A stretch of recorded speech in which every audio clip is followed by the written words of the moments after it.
તો આલુ પરોઠાની આ viral recipe મેં પણ ટ્રાય કરી છે. આ હું બીજી વખત બનાવું છું. પહેલી વખત બનાવી ત્યારે મને આનો ટેસ્ટ નહોતો ગમ્યો અને નહોતું ભાવ્યું.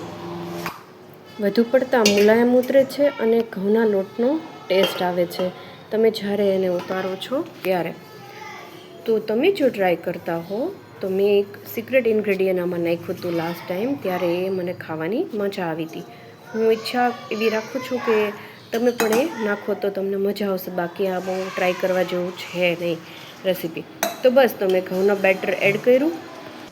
તો એ બેટર તૈયાર કરવામાં મેં ઘઉંનો લોટ લીધો છે. તપેલીમાં લઈ અને આપણે ચણાના લોટનું બેટર કેમ તૈયાર કરીએ ભજીયાનું, એવી રીતે પહેલાં લિક્વિડ ડો તૈયાર કરી લીધો છે લમ્સ પેડા વગર. અને પછી એમાં એડ કરશું આપણે બધાય બેઝિક મસાલા.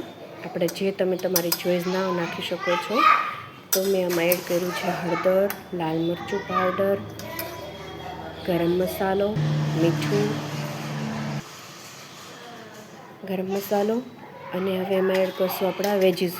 તમે એમાં કોબી પણ નાખી શકો છો, પણ મેં એમાં કોબી એડ કરી છે રાઈટ નાઉ. મેં અત્યારે આમાં મરચું એડ કર્યું છે.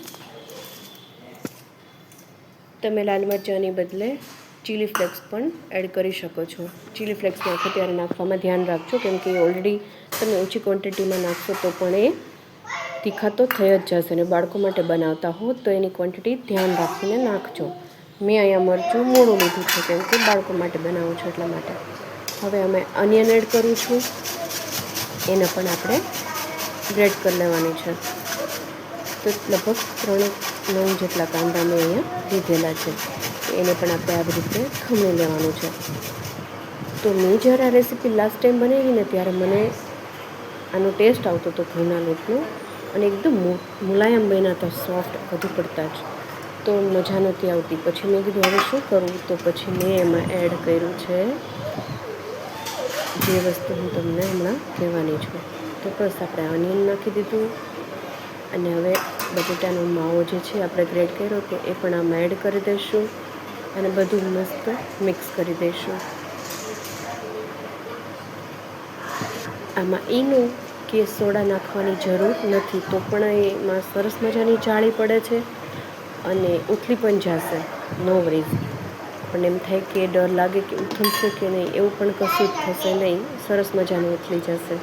તો હવે મેં એમાં કોથમીર નાખીને હવે આપણે આવે છે આ સિક્રેટ ઇન્ગ્રેડિયન્ટ જે છે સૂજી.